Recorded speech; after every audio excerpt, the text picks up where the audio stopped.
मंडळात फेरबदल झाला तर धनंजय मुंडे प्रयत्न करतायत अशी माहिती याला काही नका काढू, जाऊन तिकडे. त्याचा काय संबंध आहे? काय संबंध आहे? अहो नुसतं मंत्रिपद द्यायचं म्हणलं तर अजितदादांचा पक्ष इतका ट्रोल झाला होता सोशल मीडियावरती, आपल्या मीडियाच्या माध्यमातून सुद्धा. दिल्यावरती पक्ष संपल ना. त्यामुळे भाजप जवळ नाही करीत. भाजप काय हाताने लफडगाड्यात गुंतून घेईल. विनाकारण रक्ताने हात भरलेल्या लोकांना सरकार का सांभाळेल? भाजपमध्ये जाईल ते भाजप का मंत्रिपद देईल? खुन करण्यासाठी द्यायच्यात का? संतोष भैयांना न्याय नाही आणखी देशमुखांना. त्यांचा खून केला गेला त्याच्याच कार्यकर्त्यांना, त्याला मंत्रिपद देणार का भाजप? राष्ट्रवादी तर देणारच नाही, कारण द्यायच्या अगोदर त्यांची इतकी आली तर दिल्यावर पक्षच संपल. मला नाही वाटत भाजप राष्ट्रवादी जवळ करून मंत्रिपद देतील, मला वाटत नाही. आणि मी त्याच्यावर बोलत नाही, असल्यावर बोलायचं सुद्धा नाही. दिवसच चांगला जात नाही. असे रक्ताने हात भरलेल्या लोकांवरती कधीच बोलायचं नाही. चांगल्या नेत्यांवरती बोलावं, वैचारिक वाद सुद्धा असावं.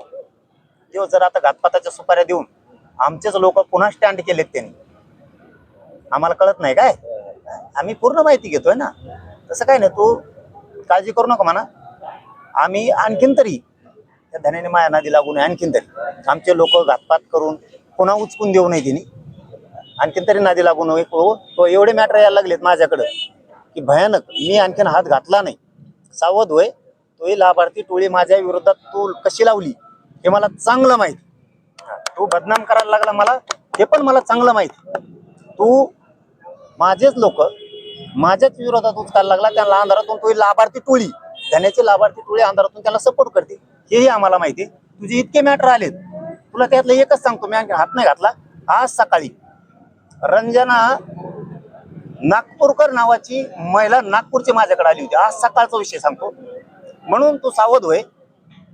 ही इतकं भयान मॅटर आहे ते मला सांगितलेलं, कारण ती शोभाताई फडणवीस यांच्या बहिणीची मुलगी त्यांच्या घरी दिलेली, त्या नागपूर मॅडमची. हे देवेंद्र फडणवीसला माहीत सुद्धा नसं आणखी किती प्रचंड मोठी फसवणूक आपल्याच पाहुण्यात झाली, म्हणजे त्यांच्याच पाहुण्याची. मी तुझे मॅटर इतके आलेत माझ्याकडे, तू धन्या इथून पुढे तरी माझ्या नादी लागू नको, आमचे लोक उचकू नको. आणि आमच्या लोकाला ज्याला तू घातपाताच्या सुपाऱ्या दिल्या त्यांच्याकडे तुझी लाभार्थी टोळी पाठवायचं बंद कर. तो इतके मॅटर आले, तुला एकच सांगितलं मी. तुला हिच्यातूनच तू सावध होशील. तुला कळत असताना तर मी काय बोललो आज. रंजना प्रदीपराव नागपूरकर ही बिचारी महिला ब्राह्मणांची आज सकाळी माझ्या घरी येऊन इतकी रडत होती. तिचा नवरा सुद्धा मेलाय त्या टेन्शन पाहिजे याच्याचा. हे देवेंद्र फडणवीस साहेबाला माहित नसन की तुमच्या पाहुण्याचं तुमच्या घरातलं नातं. आता शोभाताई फडणवीस मला नाही माहित कोणात, बहुतेक त्यांची आई आहेत का? आईच असतील वाटतं ना फडणवीस साहेबांच्या, किंवा नात्यातला कोणी असतं माहित नाही समजा. पण हे त्यांच्या घरातले नातेवाईकी. मी जर तो असे मॅटर घ्यायला लागलो ना, तू लय हालू दे. हे ध्यानात ठेव. तू इथून कुठेतरी ते चाळे बंद कर. घातपात करणाऱ्याला साथ देणं, लोकांना उचकवणं हे तू बंद कर. शहाणा होय. तू माया नादी लागू नको, लय बेकार होईल बरं का. आणखी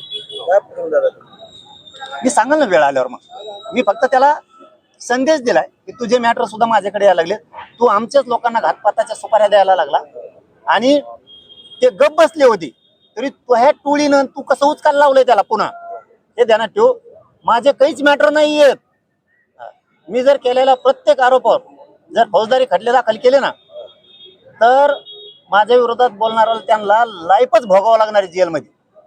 हे ध्यानात ठेव. मी आणखीन पाऊल उचललेलं नाही. तू टोळी आवरेव. तू बी शहाणा होय. आणखीन तरी माया नादी लागू नको. मी जर मागा लागलो तर तो हे जवळपास 22 पेक्षा जास्त प्रकरण माझ्याकडे आलेत. मी आज पहिल्यांदा सांगायलोय. तू आणखीन शहाणा होय, नाही तर लय लांब जाशील. धन्यवाद.